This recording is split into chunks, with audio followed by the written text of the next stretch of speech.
ನಮಸ್ಕಾರ. ಆರೋಗ್ಯ ದರ್ಪಣಕ್ಕೆ ಸ್ವಾಗತ. ನಾನು ನಾಗರತ್ನ ಮೇಲಿನ. ನಾನು ಇವತ್ತು ನಿಮಗೆ ಆಕಾಶ ತತ್ವದ ಬಗ್ಗೆ ತಿಳಿಸ್ಕೊಡ್ತೇನೆ. ನಂಬರ್ 0 ಬ್ಲ್ಯಾಕ್ ಬಗ್ಗೆ ತಿಳಿಸಿದೆ. ಇದು ನಂಬರ್ 1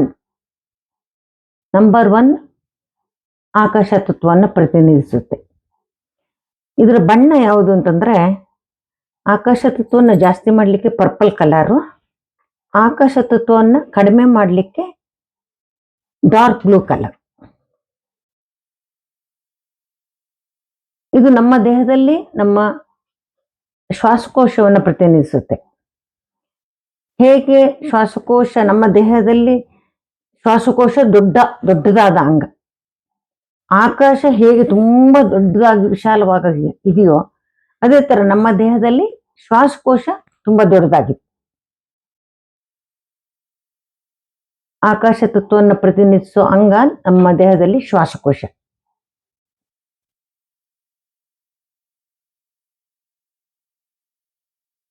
ಗುಣವಿಶೇಷಗಳು ಏನು ಆಕಾಶ ತತ್ವದ್ದು ಅಂತಂದ್ರೆ, ಆಕಾಶ ತತ್ವ ಎಲ್ಲವನ್ನು ಕವರ್ ಮಾಡಿರುತ್ತೆ.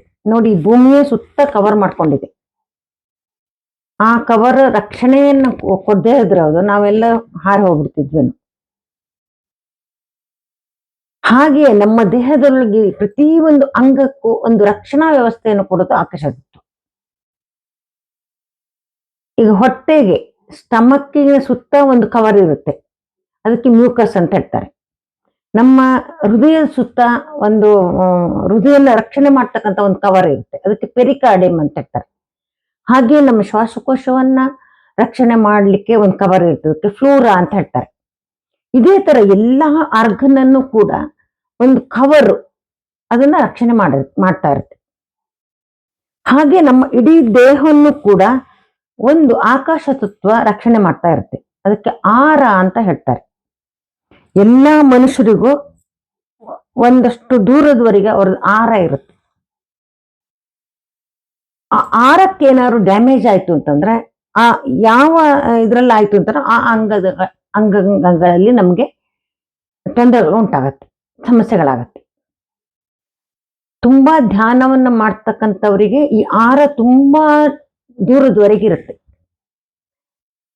ಮಂತ್ರಾಲಯದ ರಾಘವೇಂದ್ರ ಸ್ವಾಮಿಗಳು ಅವರ ಆರ 2000-3000 ಕಿಲೋಮೀಟರ್ ವರೆಗಿತ್ತಂತೆ. ಅಂದ್ರೆ ಆತರ ಧ್ಯಾನ ತಪಸ್ಸು ಮಾಡಿದವರು ಆತ್ಮಜ್ಞಾನಗಳಿರ್ತಾರೆ, ಅವ್ರ ಆರ ತುಂಬಾ ವಿಶಾಲ ಆಗಿರುತ್ತೆ. ಈಗ ಸಾಮಾನ್ಯ ಜನರದ್ದು ಸುಮಾರು 1.5 ಅಡಿ 2 ಅಡಿವರೆಗೆ ಇರುತ್ತೆ. ಇಷ್ಟು ದೂರದವರೆಗೆ ನಮ್ಮ ಆರ ಇರುತ್ತೆ ಸುತ್ತ ದೇಹದಲ್ಲಿ. ನಾವು ದೃಷ್ಟಿ ತಾಗಿದೆ ಅಂತ ಹೇಳ್ತೀವಲ್ಲ, ನಮ್ ಮೈ ಮೇಲೆ ಏನಾದ್ರು ಗಾಯ ಆಗಿರುತ್ತೆ, ಏನೂ ಆಗಿರೋದಿಲ್ಲ.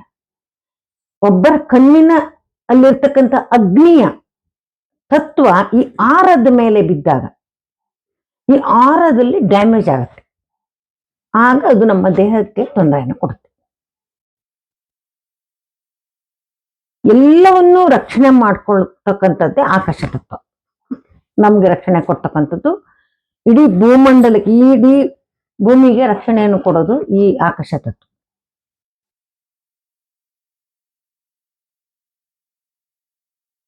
ಈ ಮನುಷ್ಯರಲ್ಲೂ ಕೂಡ ಈಗ ನಂಬರ್ 1 ಬರ್ತ್ ಡೇಟ್ ಇತ್ತು, ಅವರ ಗುಣ ವಿಶೇಷಗಳು ಹೇಗಿರುತ್ತೆ,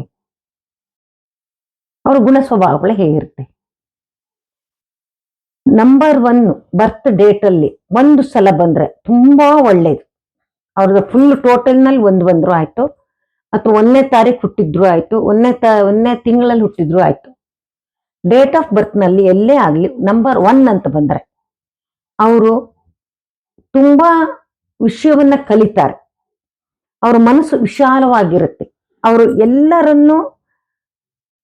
ವಿಷಯವನ್ನು ಒಳಗೊಳ್ತಾರೆ, ಅವ್ರು 4-5 ಭಾಷೆಯನ್ನ ಕಲಿತಾರೆ.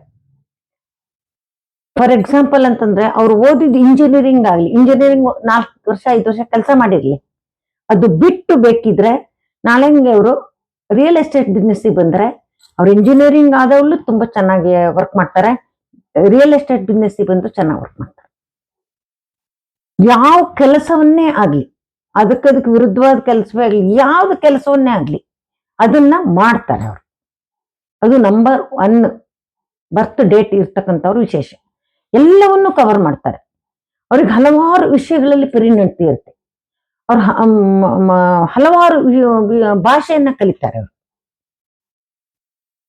ಅವ್ರಿಗೆ ಕಲಿಕೆಯಲ್ಲಿ ಮುಗಿತು ಹೇಳ್ತಕ್ಕಂಥದ್ದು ಇಲ್ಲ. ಯಾವುದೇ ವಯಸ್ಸಿಗೆ ಬೇಕಾದ್ರೂ ಅವ್ರು ಕಲಿತಾರೆ. ಯಾವ್ದನ್ನ ಬೇಕಾದ್ರೂ ಯಾವುದೇ ವಯಸ್ಸಿಗೆ ಕಲಿತಾರೆ.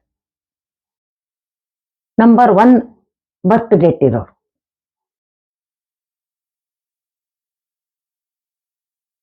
ಅವರಿಗೆ ಯಾವ ಯಾವ ವಿಷಯವೂ ಕೂಡ ಅವರಿಗೆ ಕ್ಲಿಷ್ಟ ಅಂತ ಅನ್ಸೋದಿಲ್ಲ, ಕಷ್ಟ ಅಂತ ಅನ್ಸೋದಿಲ್ಲ. ಎಲ್ಲದನ್ನು ಆರಾಮಾಗಿ ಕಲ್ತ್ಕೊಂಡು ಹೋಗ್ತಾರೆ.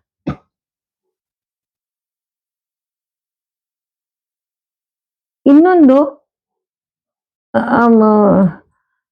ನಂಬರ್ 1 ಡೇಟ್ ಆಫ್ ಬರ್ತ್ ಇರ್ತಕ್ಕಂಥವ್ರು, ಅವರು ಏನ್ ಮಾತಾಡಿದ್ರು, ಅವ್ರು ನಿಂತುಕೊಂಡು ಎದುರುಗಡೆಯಿಂದ ಮಾತಾಡಿದಂದ್ರೆ ಅವ್ರ ಮಾತನ್ನ ಎಲ್ಲರೂ ಕೇಳಿಸ್ಕೊಳ್ತಾರೆ, ಅಕ್ಸೆಪ್ಟ್ ಮಾಡ್ತಾರೆ ಅವ್ರನ್ನ. ಈಗ ನಮ್ಗೆ ಆಕಾಶದಲ್ಲಿ ನಾವು ಏನನ್ನೇ ಹಾಕಿ ಅದು ಅಕ್ಸೆಪ್ಟ್ ಮಾಡ್ಕೊಳುತ್ತೆ. ನಾವು ಈಗ ಬೆಂಕಿಗೆ ಯಾವುದೇ ವಸ್ತು ಹಾಕ್ಲಿ ಸುಟ್ಟು ಇದಾಗ್ಬಿಡುತ್ತೆ.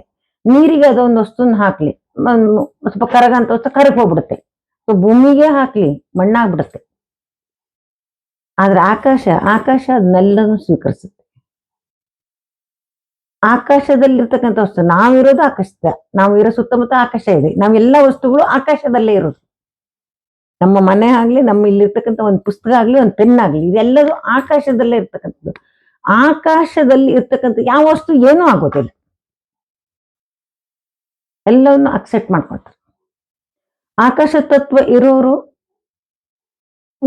ಮಾತಾಡಿದ್ದನ್ನ ಬೇರೆಯವರು ಕೇಳಿಸ್ಕೊಡ್ತಲ್ಲ ಚೆನ್ನಾಗಿ.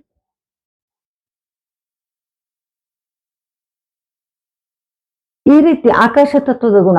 ಆಕಾಶ ತತ್ವ ಜಾಸ್ತಿ ಇತ್ತು ಅಂತ ಇಟ್ಕೊಳ್ಳಿ, ಜಾಸ್ತಿ ಇದ್ರೂ ಕಷ್ಟನೇ. ಅಕಸ್ಮಾತ್ ಡೇಟ್ ಆಫ್ ಬರ್ತ್ ಅಲ್ಲಿ 2 ಸಲ 1 ಬಂತು ಅಥವಾ 3 ಸಲ 1 ಬಂತು, ಆಗ ಆಕಾಶ ತತ್ವ ಜಾಸ್ತಿ ಆಗ್ಬಿಡುತ್ತೆ. ಆಕಾಶ ತತ್ವ ಜಾಸ್ತಿ ಆದಾಗ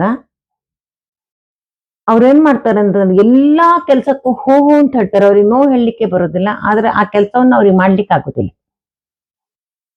ಅವ್ರಿಗೆ ಅಷ್ಟು ಟೈಮ್ ಇರೋದಿಲ್ಲ, ಅಥವಾ 10 ಕೆಲಸಗಳು ಯಾರು ದುಡ್ಡು ಕೇಳಿದ್ರು ಹ್ಞೂ ಅಂತ ಹೇಳ್ತಾರೆ. ಅವ್ರಿಗೆ ನೋವು ಹೇಳಲಿಕ್ಕೆ ಬರೋದಿಲ್ಲ. ಅಕ್ಸೆಪ್ಟೆನ್ಸಿ ಜಾಸ್ತಿ ಇದ್ಬಿಡುತ್ತೆ, ರಿಜೆಕ್ಷನ್ನೇ ಇರೋದಿಲ್ಲ. ಅದು ಕೂಡ ತಪ್ಪೆ. ಕೆಲವೊಂದು ವಿಷಯಕ್ಕೆ ನಾವು ನೋವು ಹೇಳೋದನ್ನ ಕಲ್ತಿರ್ಬೇಕಾಗುತ್ತೆ. ಆಗ ಅಂತವರಿಗೆ ನಾವು ಆಕಾಶ ತತ್ವವನ್ನ ಕಡಿಮೆ ಮಾಡಬೇಕು. ನೋಡಿ, ಗಂಡ ಹೆಂಡತಿ ಹೊಂದಾಣಿಕೆ ಆಗ್ಬೇಕು ಅಂತಂದ್ರೆ ನಂಬರ್ 1 ಒಂದ್ಸಲ ಇದ್ರೆ ಗಂಡ ಹೆಂಡತಿಯಲ್ಲಿ ಹೊಂದಾಣಿಕೆ ಚೆನ್ನಾಗಿರುತ್ತೆ. ಯಾರಲ್ಲೇ ಇರ್ಲಿ, ಗಂಡನಲ್ಲೇ ಇರ್ಲಿ, ಹೆಂಡತಿನಲ್ಲೇ ಇರ್ಲಿ, ಯಾರಲ್ಲಿದ್ರು ಆಯ್ತು, ಅವರಲ್ಲಿ ಹೊಂದಾಣಿಕೆ ಇರುತ್ತೆ. ಆದ್ರೆ ಆಕಾಶ ತತ್ವ ಜಾಸ್ತಿ ಇತ್ತು ಅಂತ ಇಟ್ಕೊಳ್ಳಿ, ಇಬ್ರಲ್ಲೂ ನಂಬರ್ 1 ಇತ್ತು, ಅಥವಾ ಒಬ್ರಲ್ಲಿ 2 ಇತ್ತು, ನಂಬರ್ 1 ಜನವರಿ 1ರಲ್ಲಿ ಮೊನ್ನೆ ತಾರೀಕು ಹುಟ್ಟಿದ್ರು ಅಂತ ಇಟ್ಕೊಳ್ಳಿ, 2 ಸಲ ನಂಬರ್ 1 ಬಂದಿತ್ತು, ಅಥವಾ ಗಂಡ ಹೆಂಡತಿ ಇಬ್ಬರತ್ರನು ನಂಬರ್ 1 ಇರ್ತಾರೆ, ಅವರ ಸಂಬಂಧ ದೂರ ಆಗತ್ತೆ, ಅವರಲ್ಲಿ ಹೊಂದಾಣಿಕೆ ಇರೋದಿಲ್ಲ. ಯಾಕೆ ಹೀಗೆ? ಯಾಕೆ ಅಂತಂದ್ರೆ ನೋಡಿ, ಆಕಾಶ ಈಗ ನನ್ನ ಅಥವಾ ಮತ್ತೊಂದು ವ್ಯಕ್ತಿ ಹತ್ರ ಆಕಾಶ ತತ್ವ ಎಷ್ಟಿರ್ಬೇಕು, ಒಂದು ಆ ಹಂತದಲ್ಲಿ ಇದ್ದಾವ ಮಾತ್ರ ನಾವು ಅಕ್ಸೆಪ್ಟ್ ಮಾಡ್ಕೊಳ್ತೀವಿ. ಅವ್ರ ಮಾತನ್ನ ನಾವು ಕೇಳ್ತೀವಿ, ನಮ್ಮ ಮಾತನ್ನ ಅವ್ರು ಕೇಳ್ತಾರೆ. ಆದ್ರೆ ಆಕಾಶ ತತ್ವ ನಮ್ಮ ಇಬ್ರು ಮಧ್ಯ ಜಾಸ್ತಿ ಇದ್ರೆ ಆಗೇನಾಗತ್ತೆ, ಡಿಸ್ಟೆನ್ಸ್ ದೂರ ಆಗತ್ತೆ. ಇಲ್ಲಿಗೆ ಅಂತರ ಇರ್ತಕ್ಕಂಥದ್ದು ದೂರ ಆಗತ್ತೆ. ಹಾಗಾಗಿ ಇವ್ರು ಹೇಳಿದ್ದು ಇವ್ರಿಗೆ ನಾವು ಕೇಳಿಸೋದಿಲ್ಲ ಅಂತ ಹೇಳ್ಬೋದು, ಕಿವಿ ಕೇಳಿಸ್ಬೋದು, ಅದ್ರ ಮೈಂಡಿಗೆ ಕೇಳಿಸೋದಿಲ್ಲ. ಇವ್ರು ಹೇಳಿದ್ದು ಇವ್ರಿಗೆ ಅರ್ಥ ಆಗೋದಿಲ್ಲ, ಇವ್ರ ಭಾವನೆಗಳು ಇವ್ರಿಗೆ ಟಚ್ ಆಗೋದಿಲ್ಲ. ಗಂಡ ಹೆಂಡತಿಯಲ್ಲಿ ಆಕಾಶ ತತ್ವ ಜಾಸ್ತಿ ಇದ್ದಾಗ ಅವರಲ್ಲಿ ಭಿನ್ನಾಭಿಪ್ರಾಯಗಳು ಬರುತ್ತೆ. ಯಾಕಂದ್ರೆ ಇವ್ರು ಹೇಳಿದ್ದು ಇವ್ರಿಗೆ ಅರ್ಥ ಆಗೋದಿಲ್ಲ, ಇವ್ರು ಹೇಳಿದ್ದು ಇವ್ರಿಗೆ ಅರ್ಥ ಆಗೋದಿಲ್ಲ, ಅಥವಾ ಇವ್ರು ಹೇಳಿದ್ದು ಇವ್ರು ಅಕ್ಸೆಪ್ಟ್ ಮಾಡ್ಕೊಳ್ಳೋದಿಲ್ಲ, ಇವ್ರು ಹೇಳಿದ್ದು ಇವ್ರು ಅಕ್ಸೆಪ್ಟ್ ಮಾಡೋದಿಲ್ಲ. ಯಾಕಂದ್ರೆ ಇಲ್ಲಿಂದ ಬಂದಿರ್ತಕ್ಕಂಥ ಮಾತಾಗ್ಲಿ ಎಲ್ಲದೂ ಇಲ್ಲಿಗೆ ನಿಂತ್ಬಿಡುತ್ತೆ, ಇಲ್ಲಿವರೆಗೆ ತಲುಪೋದೇ ಇಲ್ಲ.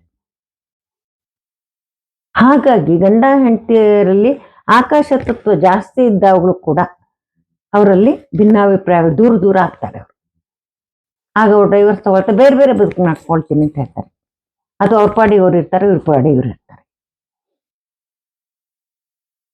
ಈ ತರ ಆಕಾಶ ತತ್ವವನ್ನ ಜಾಸ್ತಿ ಇದ್ದವ ನಾವು ಕಡಿಮೆ ಮಾಡ್ಕೋಬೇಕಾಗತ್ತೆ.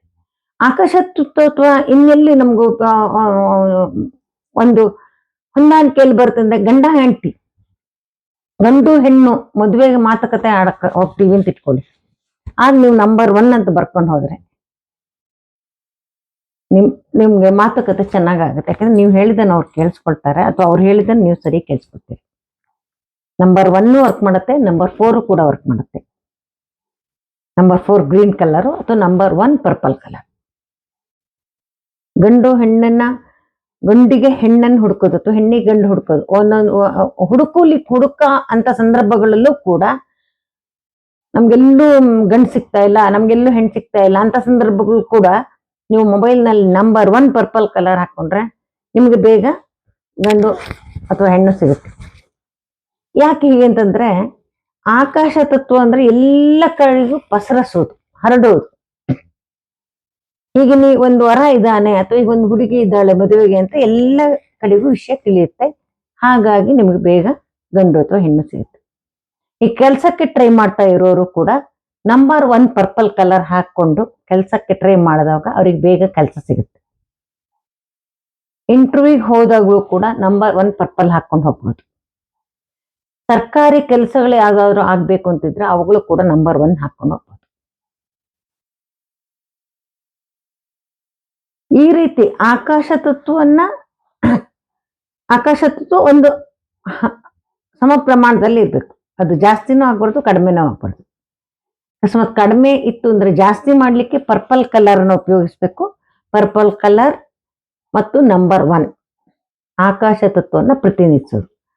ಇನ್ನೊಂದು ಆಕಾಶ ತತ್ವವನ್ನು ಕಡಿಮೆ ಮಾಡಲಿಕ್ಕೆ dark blue, number 1 dark blue ನಲ್ಲಿ ಬರ್ಕೊಳ್ಬೇಕು. ಈ ರೀತಿಯಾಗಿ ನಾವು ಆಕಾಶ ತತ್ವವನ್ನ ಜಾಸ್ತಿ ಮಾಡ್ಕೋಬಹುದು, ಕಡಿಮೆ ಮಾಡ್ಬೋದು. ಇದು ಮಾನಸಿಕ ಲೆವೆಲ್ನಲ್ಲಿ, ದೈಹಿಕ ಲೆವೆಲ್ನಲ್ಲಿ, ಸಾಮಾಜಿಕ ಲೆವೆಲ್ನಲ್ಲಿ, ಆಧ್ಯಾತ್ಮಿಕ ಲೆವೆಲ್ನಲ್ಲಿ ಕೂಡ ಇದು ತುಂಬಾ ಚೆನ್ನಾಗಿ ಕೆಲಸ ಮಾಡುತ್ತೆ. ಈ ಆಕಾಶ ತತ್ವವನ್ನು ಪ್ರತಿನಿಧಿಸುವುದು ಬೆರಳು ಬಲಗೈ ಕಿರುಬೆರಳು. ಎಲ್ಲಾ ಬೆರಳಿಗೂ ಒಂದೊಂದು ತತ್ವಗಳನ್ನ ಪ್ರತಿನಿಧಿಸುತ್ತವೆ ಎಲ್ಲಾ ಬೆರಳುಗಳು. ಈ ಬಲಗೈ ಕಿರು ಬೆರಳು ಆಕಾಶ ತತ್ವವನ್ನು ಪ್ರತಿನಿಧಿಸುತ್ತೆ. ಈ ಬೆರಳಿನಲ್ಲಿ ಎಲ್ಲಾ ತರದ ಅಂಗಾಂಗಗಳ ರಿಫ್ಲೆಕ್ಸ್ ಇರುತ್ತೆ. ನಾನು ಇಲ್ಲಿ ನಿಮ್ಗೆ ತೋರಿಸ್ತೀನಿ. ಇದರಲ್ಲಿ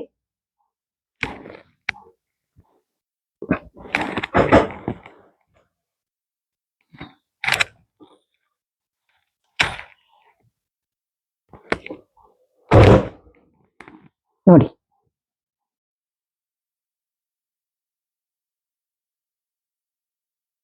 ಈ ರೀತಿ ಒಂದು ಬೆರಳಿನಲ್ಲಿ ಫುಲ್ಲು ನಮ್ಮ ದೇಹದ ರಿಫ್ಲೆಕ್ಸ್ ಅನ್ನ ಗುರುತಿಸಿದ್ದಾರೆ. ಹೇಗೆ ಅಂತಂದ್ರೆ ನೋಡಿ, ಇಲ್ಲಿ ಕಣ್ಣು, ಇದು ಮೂಗು, ಇದು ಬಾಯಿ, ಇದು ಗಂಟ್ಲು, ಇದು ಶ್ವಾಸಕೋಶ, ಇದು ಹೃದಯ, ಇದು ಸ್ಟಮಕ್ಕು, ಲಿವರು, ಈ ಕಡೆ ಕಿಡ್ನಿ ರಿಫ್ಲೆಕ್ಸು, ಇದು ನಮ್ಮ ತಲೆ ಹಿಂಭಾಗ, ಇದು ನೆತ್ತಿಯ ಭಾಗ, ಈ ಕಡೆ ಕಾಲು, ಈ ಕಡೆ ಇದು 2 ಕಡೆ ಕಾಲು, ಈ 2 ಕಡೆ ಕೈ.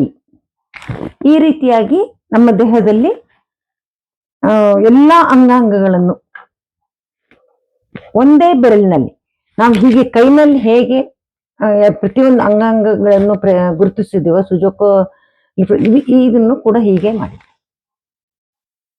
ಇದು ನಿಮ್ಗೆ ಈ ಪಿಕ್ಚರ್ ನಿಮ್ಗೆ ಗೂಗಲ್ ನಲ್ಲಿ ಸಿಗುತ್ತೆ. ನೀವು ಡೌನ್ಲೋಡ್ ಮಾಡಿ ಇಟ್ಕೊಳ್ಳಿ. ನೋಡಿ, ಈ ಪಿಕ್ಚರ್ ನಿಮ್ಗೆ ಗೂಗಲ್ ಅಲ್ಲಿ ಸಿಗುತ್ತೆ, ನೋಡ್ಕೊಳ್ಳಿ.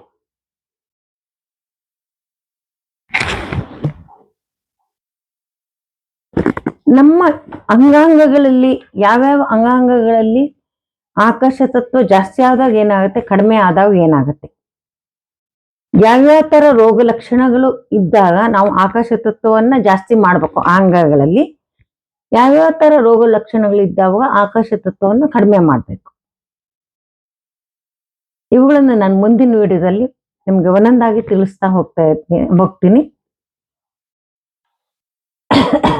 ನಿಮ್ಮ ಯಾವುದಾದ್ರೂ ಅಭಿಪ್ರಾಯಗಳಿದ್ರೆ ಕಮೆಂಟ್ಸ್ ಮೂಲಕ ತಿಳಿಸಿ ಮತ್ತು ಚಾನಲನ್ನು ಸಬ್ಸ್ಕ್ರೈಬ್ ಮಾಡೋ ಮೂಲಕ ಪ್ರೋತ್ಸಾಹ ನೀಡಿ. ನಿಮ್ಮ ಯಾವುದಾದ್ರೂ ವೈಯಕ್ತಿಕ ಸಮಸ್ಯೆಗಳಿದ್ರೆ 6366310264ಗೆ ನೀವು ಮೆಸೇಜ್ ಮಾಡ್ಬೋದು.